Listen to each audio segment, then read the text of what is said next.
Horror कहानियाँ थी। खूनी गुड़िया। वो आवाज। आधी रात का वक्त हो चुका था। पड़ोस वाले घर से फिर से किसी बच्चे की रोने की आवाज सुनाई देने लगी और साथ में उसी घर में रहने वाली देवकी नाम की औरत की लोरी गाने की आवाज भी। ये आवाज सुनते ही राधिका डर से थर थर कांपने लगी। उसने जल्दी से गहरी नींद में सोए अपने पति केशव को जगाया। केशव उठो, देखो ना, फिर से किसी की लोरी गाने की आवाज आ रही है बाजू वाले घर से। क्या हुआ राधिका, क्यों परेशान हो रही हो? अरे कोई आवाज नहीं आ रही यार। लेकिन अभी बस 2 मिनट पहले तो देव की लोरी गा रही थी और एक बच्चा रो रहा था। अरे कोई मूवी देख रहा होगा, उसकी आवाज होगी। देवकी और उसके पति मोनिश ने बताया ना कि उनके बच्चे नहीं होते। उस घर में कोई बच्चा नहीं है। अब ना तुम भी सो जाओ और मुझे भी सोने दो। लेकिन अभी बस 2 मिनट पहले तो देव की लोरी गा रही थी और एक बच्चा रो रहा था। राधिका हैरान थी कि आवाज सिर्फ उसे ही सुनाई क्यों देती थी। लेकिन जब उसके पति केशव ने उसकी बात नहीं सुनी तो वो सोने की कोशिश करने लगी। लेकिन राधिका के कानों में किसी छोटी बच्ची के हंसने की आवाज गूंजने लगी। राधिका बुरी तरह से डर गई थी। अगली सुबह मैं दुकान जा रहा हूँ, आज माल खत्म हो रहा है दुकान में। इन दिनों पता नहीं क्यों लोग जमकर खिलौने खरीद रहे हैं। आज बड़े बाजार जाकर सारे खिलौने ले आता हूँ। आप रात होने से पहले आ जाएंगे ना? लगता है तुम देवकी से अभी तक डरी हुई हो। अच्छा ठीक है, देखो घर के पीछे वाली गैलरी में मत जाना, क्योंकि वहां से तुम्हें अक्सर देवकी नजर आती है और तुम ना फिर डर जाती हो। ठीक है केशव, मैं आज उधर जाऊंगी ही नहीं। जब भी उधर देखती हूँ कुछ डरावना ही नजर आता है। केशव दुकान चला जाता है। तभी अचानक राधिका को याद आता है कि घर की गैलरी में उसने कुछ कपड़े सुखाए थे। डरते हुए वो वहां जाती है। दूसरी तरफ देवकी की गैलरी नजर आती थी। राधिका जैसे ही कपड़े लेकर वापस आने को पलटती है, उसकी नजर सामने देवकी की गैलरी में पड़ी। वहां एक 4 साल की बच्ची खड़ी होकर उसे घूर रही थी। हे भगवान, ये कौन है? कौन है ये? मैं इससे पूछूं कि इसका नाम क्या है? हाँ, पूछ लेती हूँ, फिर केशव को बताऊंगी। वो मेरी बात पे भरोसा नहीं करते ना। बेटा, कौन हो तुम? हाँ, तुम्हारा नाम क्या है? गुड़िया। तभी अचानक वहां पर देवकी आती है और वो बच्ची गायब हो जाती है। क्या हुआ? आप किससे बात कर रही थी? वो यहाँ पे मैंने एक लड़की को देखा था। वो कौन थी? कहाँ गई वो अभी? कौन लड़की? मैंने कहा ना, मेरे घर में कोई बच्चा नहीं है। मैंने देखा था, वो यही थी। वो आपके पीछे कौन है? राधिका को फील होता है कि किसी ने उसे धीरे से पुकारा, आंटी। राधिका पलट कर देखती है तो वहां वो छोटी बच्ची खड़ी थी। राधिका चीख कर बेहोश हो जाती है। जब उसकी आंख खुलती है तो केशव उसके पास खड़ा था। क्या हुआ राधिका? राधिका, होश में आओ। वो तो भला हो देवकी जी का, जिन्होंने तुम्हें बेहोश पड़ा देखकर मुझे कॉल कर दिया और मैं घर आ गया। तुम उस गैलरी में गई ही क्यों?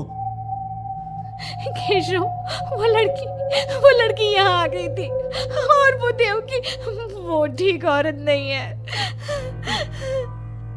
तुम पागल हो गई हो राधिका। आज देवकी जी ने ही मुझे तुम्हारे बारे में बताया। क्या सोचती रहती हो? अरे कोई नहीं है उस घर में। अगले दिन केशव के दुकान जाते वक्त, मैं भी आज आपके साथ चलूंगी। अच्छा ओके, ठीक है, चलो चलो। दुकान पर पहुंचकर, वाह केशव, कितने सारे नए खिलौने। और ये इस पैकेट में क्या है? अरे एक बड़े साइज की डॉल है, मार्केट में नहीं आई है। सोचा अगर लोग खरीदेंगे तो अगली बार और ऑर्डर कर दूंगा। क्या मैं देख लूं इस डॉल को? हाँ देख लेना, मैं जरा माल लेने बड़े बाजार जा रहा हूँ। तुम दुकान संभाल लो और आराम से बैठकर खिलौने देख लो, ठीक है? केशव दुकान से चला जाता है। तभी कुछ देर बाद देवकी दुकान पर आती है। कैसी हो तुम? तुम यहाँ क्या लेने आई हो? गुड़िया। गुड़िया? मेरा मतलब तुम गुड़िया का क्या करोगी? तुम्हारे घर में तो बच्चे। तुम मुझे गुड़िया दिखाओ, बस बड़ी वाली गुड़िया। राधिका घबराते हुए बड़ी डॉल का पैकेट खोलती है। बिल्कुल ऐसी ही डॉल चाहिए।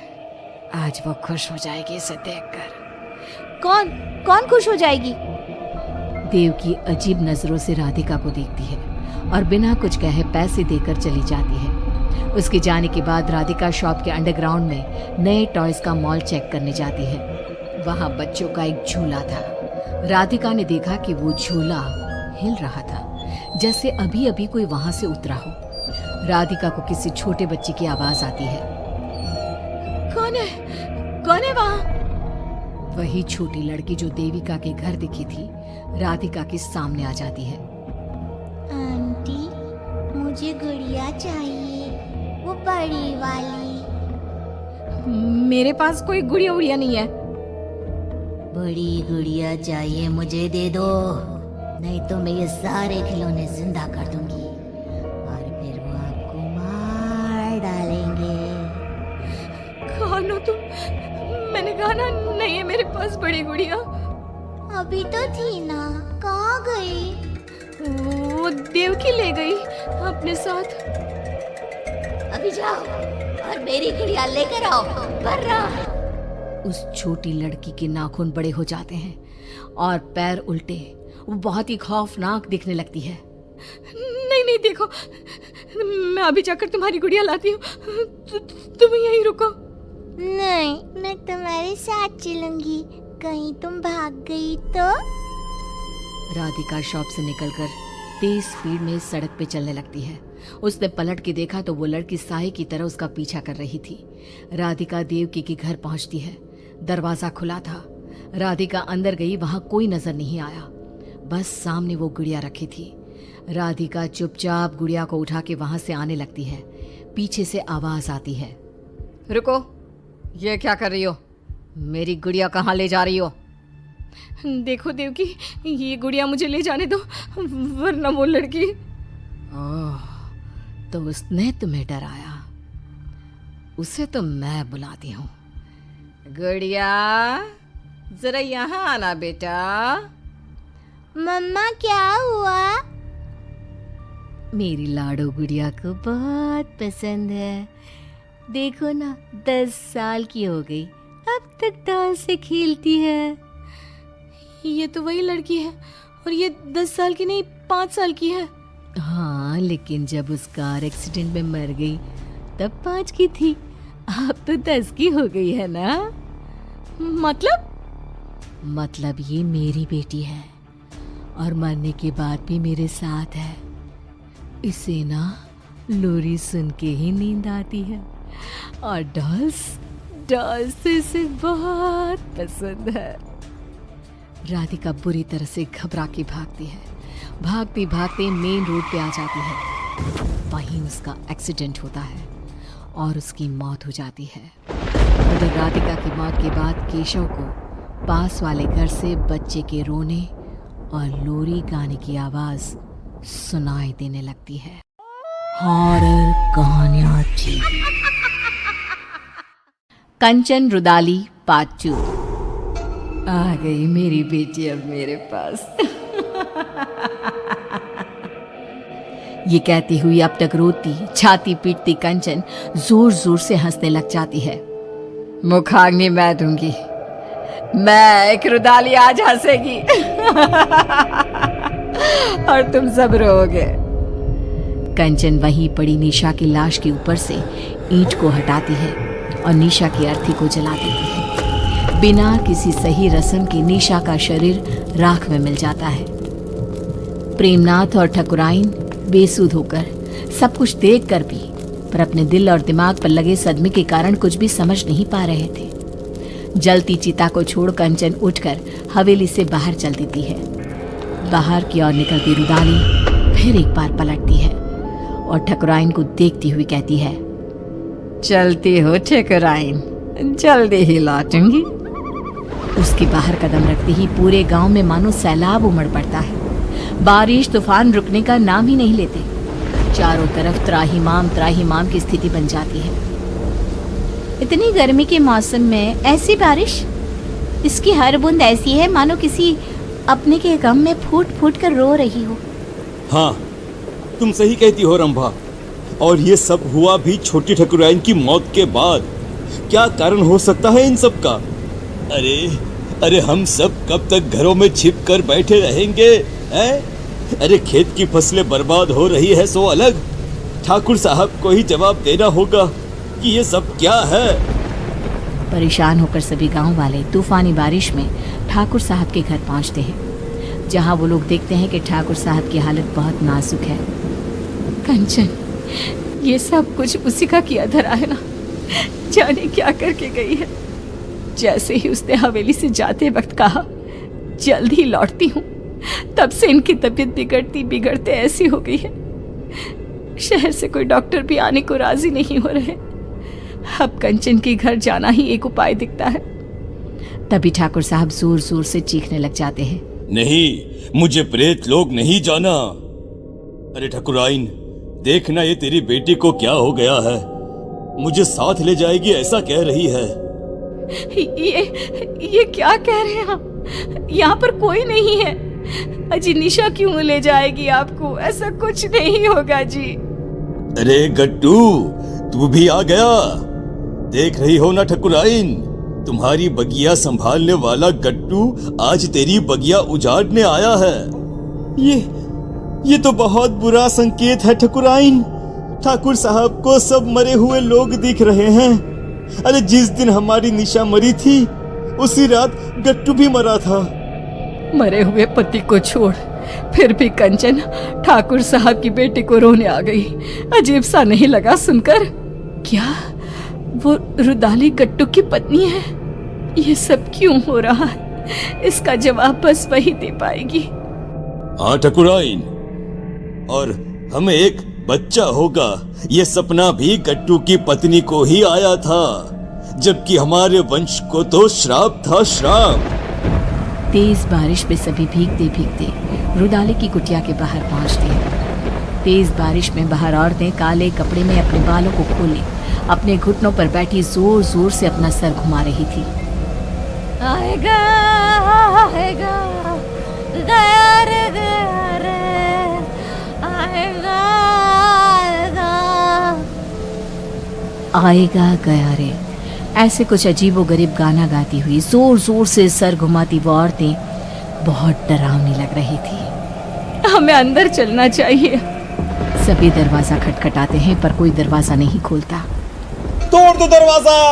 हाँ, तोड़ दो दरवाजा। दरवाजा तोड़ दो। दरवाजा तोड़कर सभी अंदर आते हैं। सामने का दृश्य ऐसा भयावना कि कोई अपनी आंखों पर विश्वास नहीं कर पा रहा था। ये क्या? हे भगवान! ये कंचन कौन है? इसके घर से तो प्रेत लोक का रास्ता जाता है। कंचन उठकर आगे बढ़ती है और जाते हुए अंगारों को पार करती एक अजीब से चेहरे के राक्षस के पास पहुंचती है, जिसके हाथ में चाबुक था, जिससे वो रूहों को सजा देता था। पूरा गांव आ गया है मालिक, अब सबकी बलि ले लो और निशा और मेरे पति को वापस उनके शरीर में भेज दो। दोनों के शरीर को संजो कर रखा है मैंने। ये निशा बिटिया का शरीर तो सबने जलते हुए देखा है, तो रुदाली के पास शरीर कैसे है? ये क्या राज है? रुदाली गट्टू और निशा के शरीर को सबके सामने रखती है और कहती है, निशा मेरी बेटी थी, मेरी इकलौती बच्ची, जिसे मेरे पति ने ठाकुर साहब को सौंप दिया था, क्योंकि आप कभी मां नहीं बन सकती थी। बोले ठकुराइन, सच है ना ये? आप लोगों के पैसे के आगे मेरी ममता का गला घोट दिया गया। जिस दिन गट्टू ने मुझे बताया कि मेरी बेटी आपके घर जाने वाली है, मैंने उसी दिन से प्रेत लोक को अपना घर बना लिया था। पर मैं तो मां बनी थी, मेरे शरीर में सभी लक्षण थे, यह कैसे हो सकता है? आपको एक दवाई दी जाती थी जिसके कारण आपका शरीर एक गर्भवती औरत की तरह बदलने लगा, और फिर मैंने आपके गर्भ में डाल दिया प्रेत का अंश, वो अंश जो मेरी बेटी को मुझे वापस पाने में मदद करता। पर तुम्हारे वंशहीन होने के श्राप ने उस गर्भ का नाश कर दिया। निशा तुम्हें सौंप दी गई। उसने मेरी कोख में ही सब तंत्र मंत्र सीख लिए थे, इसलिए उसे वही चीजें अपनी ओर खींचने लगी। अमावस के दिन उसकी वही शक्तियां उस पर हावी हो गई और वो चली गई सब कुछ छोड़कर। पर मैं उसे कैसे जाने देती? उसकी आत्मा को प्रेत लोक से उसके पिता ने बचा लिया और उसकी आत्मा उसके शरीर में आ गई। पर प्रेत सरकार बहुत क्रोधित हुई, इसीलिए आप सबकी आंखों में धूल झोंक कर मैंने एक पुतले को जलाया, ना कि मेरी बेटी को। अब उसी सरकार की मदद से मैं फिर से अपनी बेटी और पति को पालूंगी और उसके बदले ये पूरा गांव ने सौंप दूंगी। भागो भागो यहाँ से, भागो भागो भागो यहाँ से। हमें भी शरीर दिलवा देना कंचन, इन सब का शरीर तो है ही। हमें भी शरीर दिलवा देना कंचन, इन सब का शरीर तो है ही। आज कितने ही साल बीत गए। गांव अब आत्मा और प्रेतों के नाम से जाना जाता है। इतने मुर्दों में रह गई है जिंदा तो बस कंचन।